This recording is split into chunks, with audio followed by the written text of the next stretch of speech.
Hey, Colin, welcome to the show. Hey, Jason, appreciate you having me on. Yeah, tell us who you are, what you do. So Collin Slattery, I run an agency called Taikun Digital. We're primarily in the e-commerce space and do Facebook ads, Google ads, creative landing pages, things like that for predominantly e-commerce businesses. Yeah. Accidental agency owner, or did you have plans to get into this business? Little of both. I just graduated high school and didn't go to college and knew how to make money on the internet, so I was like, let's keep making money on the internet, and it just kind of you know kept growing until it turned into an agency. I mean, I knew I wanted to ideally have an agency, but it just kind of happened pretty fluidly. Yeah. So you just wanted to make money on the internet? Was that kind of the initial part? Yeah, I mean, I'm pretty old at this point, I think, for the digital community. I graduated high school in '07, and it was the Wild West. You might remember those days. Not too many people do. And like had a bootleg like Canadian pharmacy, which you were allowed to advertise on Google back then. Mhm. And was trying to make money on the internet. So Yeah, so you and remember the Adobe Photoshop CDs that everyone would pass around as a student? yep. And downloading like the Adobe cracker off of like Oh, yeah. LimeWire or something. Yes. And then they finally got smart and went to their licenses. And I think all the agencies were like, no. Yeah, you got that old like CS4 or something and like still rolling with it because it's free. Yeah, exactly. What'd you charge your first client? Uh $300 a month. Probably somewhere around there. What'd you do? Do you remember who the client was? I actually remember my the name of my first client. So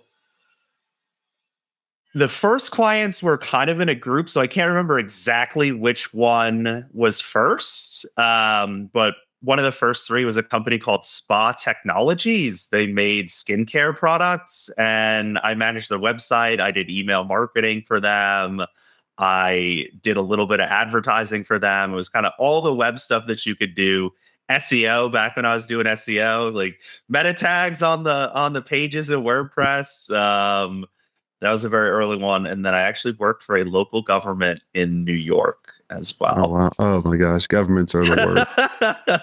It was probably a little looser rules back then. And I did the email. Yeah. We the the only I think government contract we ever did was like for Georgia audits and something. I can't remember.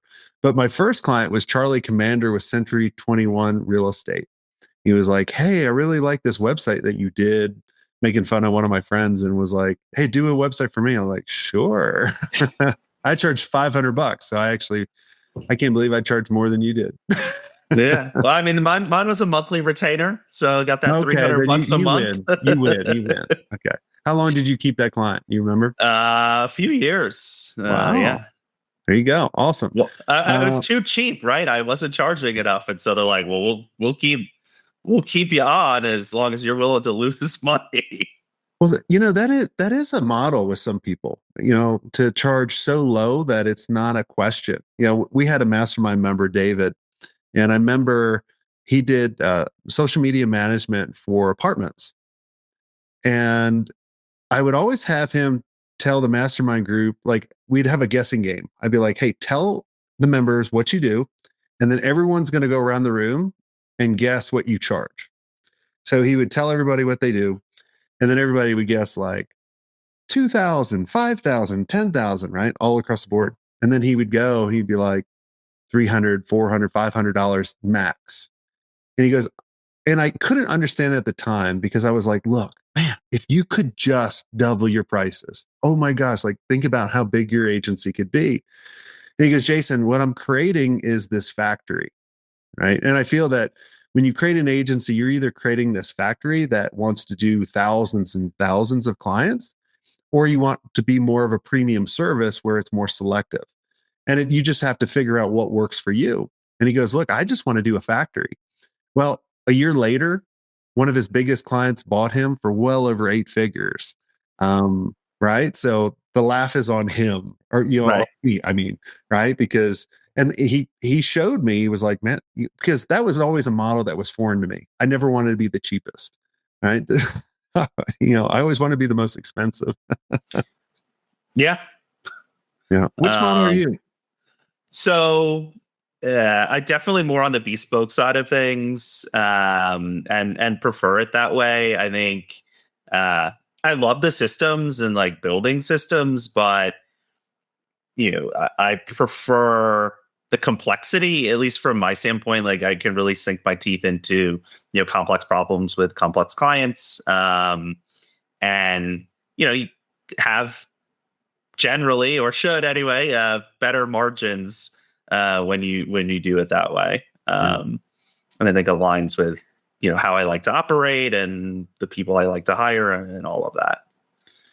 So you've been doing it for a long time. You've probably made a lot of the mistakes, over the years that we've all made, and a lot of people listening, they haven't been able to have the fortunate opportunity to make all the mistakes we might have yet. I mean, that's why we kind of do the podcast. What's a mistake that really stands out in your head right now that you've made, that you've learned from and kind of turned things around? Um, well, it's one I learn from and then have to occasionally relearn. And I imagine you might be the same way, or maybe you've gotten over it. It's ignoring red flags in the sales process with potential clients. What are It's you? always wrong. Yeah, I know. Well, yeah, it's amazing how we stop trusting our gut when we need the money sometimes. But what are some of the red flags for you? Unreasonable expectations, and like actually unreasonable expectations. Um, just bad behavior, not showing up for calls late, blowing things off, just like kind of disrespecting you during the sales process. Um, What's the worst disrespect you've gotten on a sales process? I mean, people have called me stupid before. So Really? yeah. Like, oh, it sounds like you're pretty stupid to know what you're talking about. That was a But fun they still one. hired you? Oh, no. That one Oh, did not turn into a client. If we're talking like actual sales, yep. I find like being very late to calls or blowing off calls probably the most disrespectful thing. How long would you wait for someone to join a call? Right now it's 5 minutes. Okay. Mine's It's 3, and then I'm gone. Yeah. So 3 minutes, I ping them. And if it's 5 minutes, they're out. But I used to wait 10, 15 minutes. And like, if they don't respect your time, they're not going to respect anything that you do. Like, Yeah. it's not going to be a good relationship. Yeah. The one with unrealistic expectations, I did a video years ago. It was like Darth Vader calling me. Like I portrayed it as Darth Vader calling me. So they were the prospect calling me as an agency. And it was always like, we want the Death Star, but we have a budget for like the Earth Star, right? Like it was like big. And, he's like, and I want it yesterday, versus, having those real expectations. And we had this one client. I was telling someone, I just got back from speaking at an event. Is this a red flag? Well, and you tell me if this is a red flag for you. If the prospect says, Collin, I'm going to be your best client you've ever had. Whenever you need anything, I'm going to get you everything you possibly need. Have you ever had a prospect tell you that? Yeah. I don't know if I would consider that a red flag initially, but like something to dig further into. And it's funny because that dovetails into kind of another red flag that we sometimes ignore, which is, clients not taking responsibility for successes or failures that they've had, right? And it's like, as an agency, we can't care more about your business. We can't be more invested than you are. And if you're just going to be like, here, you get nothing, do it all yourself, like, it's not going to work. Yeah. On the flip side, right, if they're like a little too involved, it can be a problem too. But Yeah. Well, going back to that story I was kind of alluding to, this person was like, I'm going to be your best client. you've ever had. I'll get you everything you need. Well, we always had a process in the agency because we've been burned in the past that we don't start any creative until we get everything from the prospect or the client. It just doesn't make any sense because like we'll do something, then they'll give us something new and then it changes everything. And it was just a waste of time. And we would always let them know. And we'd also let them know in the very beginning before they were a client, we'd say, look, we're gonna go off this schedule. Does this work for you? And then we would say, since you already told us that you're gonna be our best prospect and best client, you're gonna get us everything on time. This is how our payment terms go. We're gonna do 50% up front. Halfway through the project or at a certain date, we're going to get paid whichever comes first, and same thing at the end. So most of the time we were getting paid on the date. So this particular client, they paid 100% of the project before we really even started. I sold the agency in the end of 2011. I signed this client in 08. They called me in 15 saying I finally got everything to do the website. That's a timeline. That's a huge timeline, right? Like I look back at it, I was like, I felt bad. I was like, look, dude, like we kept hitting you up to get you started. Like, let us write this for you. No, we're good. We're good. It was for 7 years. Yes. Yes. Isn't that nuts? That's the craziest timeline I've ever heard of. It's like 7 years after inking a contract, they're like, hey, we got the stuff you need to get started. Yeah. And there's clients I've had in the past that have owned agencies. They haven't waited 7 years, but maybe they waited 5 years. But then their pricing structures changed. Inflation, all this different things. So a lot of times I always tell people is like, have a re-engagement fee. And then after a year, you have to redo the pricing that they agreed on if they haven't got you the information. Like, people listening right now, you laugh and we're kind of laughing between this, but it happens. So this is the scary thing around project-based payments and things like that. Yeah. Retainers are, keep it going. Ding you every month, like whether you're involved or not. Yeah. What about, have you ever had any challenges with hiring or managing your team? Lots. For the people that are not watching the video one, like your face was hilarious. You're like, yes, fuck yes. Yeah. No, I don't think we have enough time to go through all of the hiring mistakes. What's the funniest one or the biggest mess up that you've seen? Hiring on so I used to hire almost entirely on like technical skills, right? Because I was like, oh, if they can do the work, right, like that's great. But then like terrible culture fit, like don't really fit into the team, don't work well with me. So I went the complete opposite direction, and it was like 15 minutes on a call, like you're hired, no skill assessment. You're like, I'll just teach them what they need to know. That did not work at all. So that was, I think, probably the craziest thing I've done. But how long did it take you to figure out that they didn't have the skill set? A couple of weeks. Okay. But, I was, and that's the other thing too. I've been stubborn about keeping people around where you're like, no, like we can make it work. We can figure it out. And, now I'm like, I think, pretty quickly if they're going to be good or not. And it's best for all parties to just cut it short. How do you know, like, when's the soonest that you would know if you made the wrong hire? Day one. Yeah. I'm pretty confident. Like I say a couple of weeks because people can have a bad day one, but usually people set their, put their best foot forward right when you start with an engagement. It's very rare that people go from shaky to excellent. It's much more likely that they're on their best behavior like day one, week one, and then can like drift downward. So if they feel like they're shaky day one, it's usually a bad sign.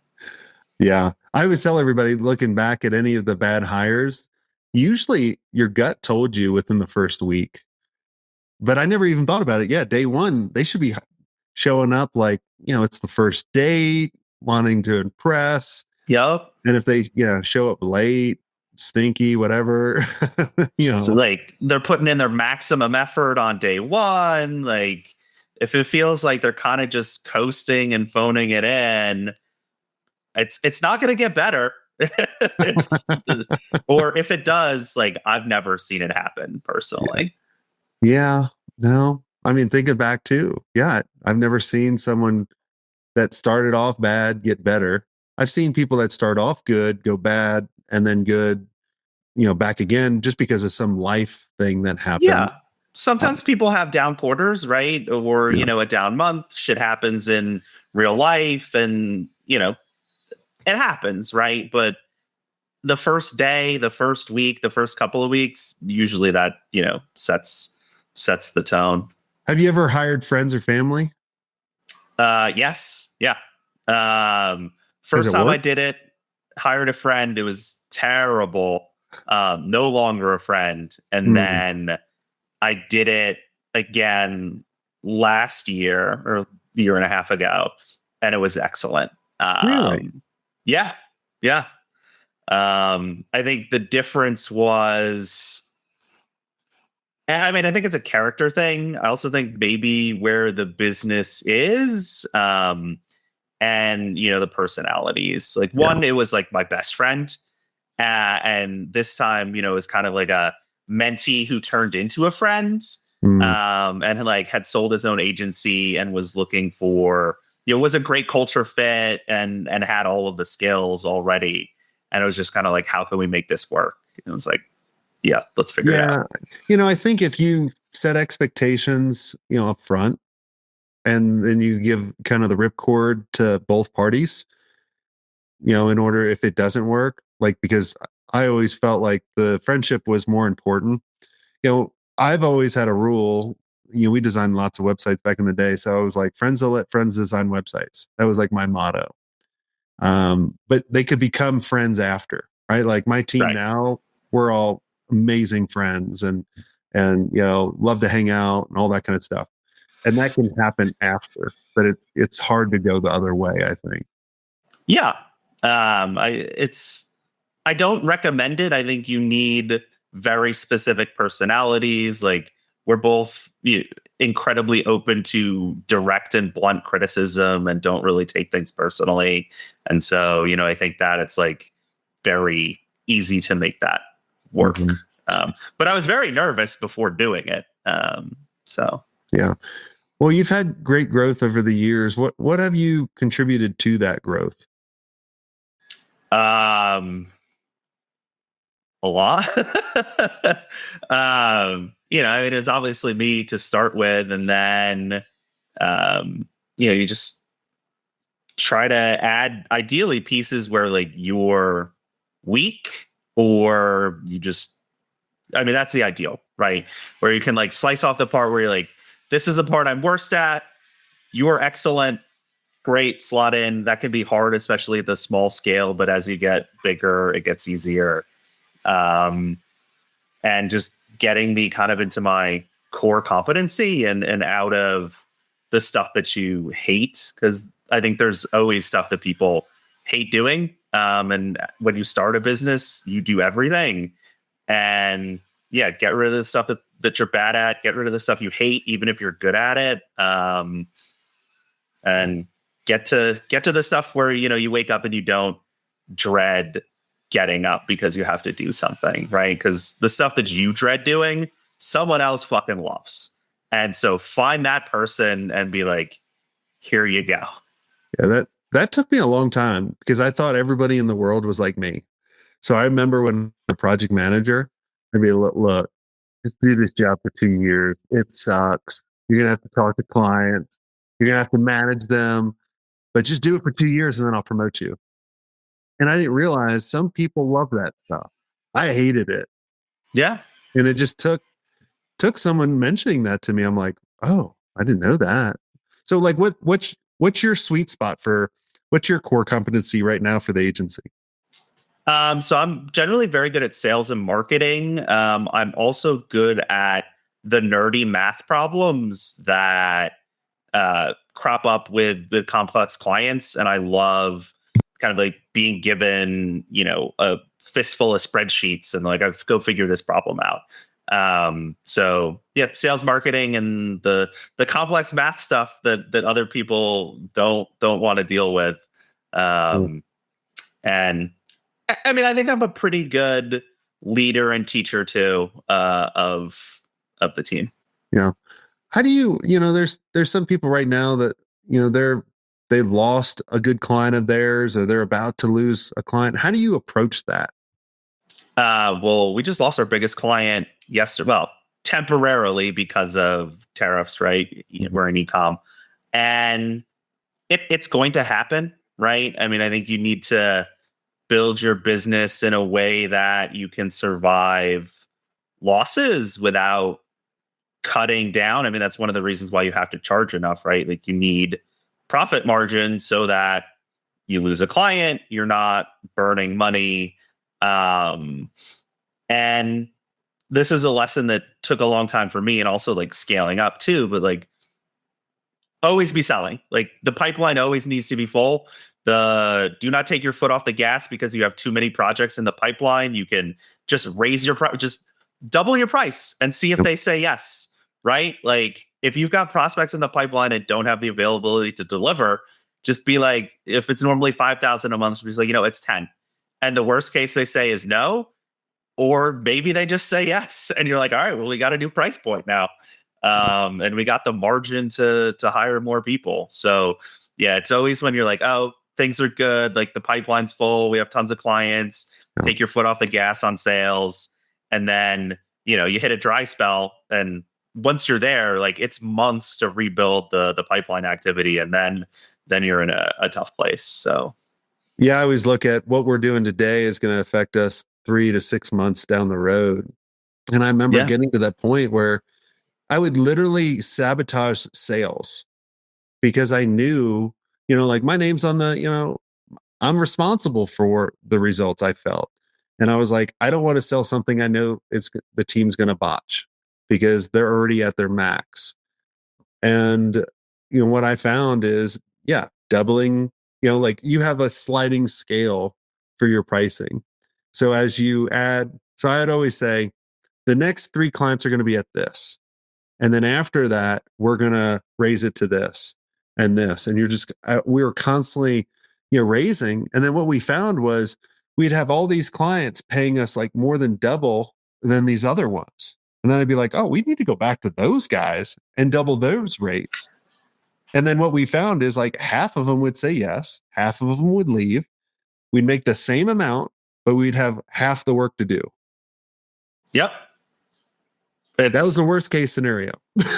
yeah, go back to the legacy retainers and be like, look, it's appreciate the business we've had for years, and you've been below our minimums or whatever, below our Yeah. target for years.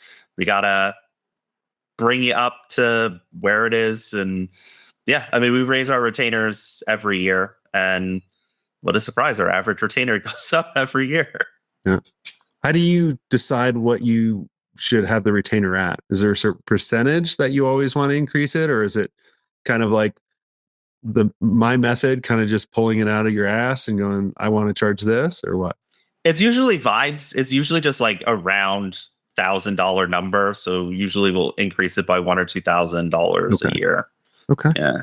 Cool. That's awesome. Great. Well, Colin, this has been a lot of fun. Is there anything I didn't ask you that you think would benefit the listeners listening in? Um, I don't know. My my strategy for growing rapidly. I don't know. Yeah. What is it? So, and then this is something where so you were talking just now about sabotaging deals where you knew you couldn't deliver. Last year we were growing rapidly. I did that, right? I brought on deals that we couldn't service, and it was bad, right? We churned clients that we probably should have churned because we didn't do the quality work that we needed to do.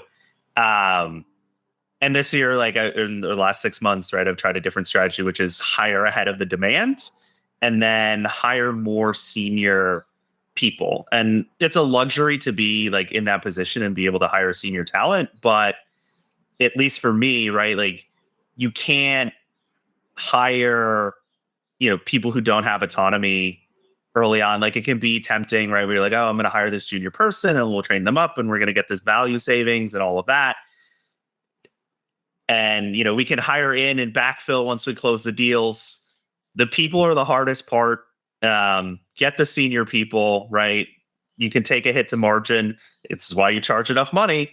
And then the deals will come after. It's a much less stressful way to do it. And, I definitely learned that the hard way, again, by bringing on the clients before you had the team, or trying to hire super junior people and then like get this value arbitrage that you think you're going to get. Two massive mistakes I've made in the last few years that, have rectified in the last 6-8 months, and can confirm as we're going through it, much better way to do it. So yeah, I always looked at it as an A player, you're going to pay 10%, maybe to 20% more than a B player, but they're going to deliver 10x the result and yes. require less than so much less of your time. And I think that's what people don't realize when they hire a junior team or a junior person. Unless you got a deal on the salary or what you pay them, but you're going to require so much more time. And the reason why I always hired people was to give me my time back. Yeah. Focus on the higher impact stuff that only you can do. Yeah, exactly. So, well, awesome. Well, Collin, this has been a lot of fun, and going back and forth and sharing the stories. And I'm so glad that you've had success over the years. And for everyone listening, if you guys don't want to do it all by yourself and make a lot of the mistakes that you're destined to, right? Like you're always going to make mistakes, but if you can make the mistakes and get through them a little bit quicker, or hear other people's fuck ups and then avoid those altogether, you can only get that, by doing it or being in a community that understands what you do. And if you guys want to join a really amazing community that we're really selective, we'd love to have you. Go to agencymastery.io. And until next time, have a swank day. I hope you enjoyed this content. If you want more content like this, make sure you click on the link on the screen, or check out your most popular podcast platform where the full episode is there. And until next time, have a swank day. What are you doing? Go check it out. Click on the link. I'll see you soon.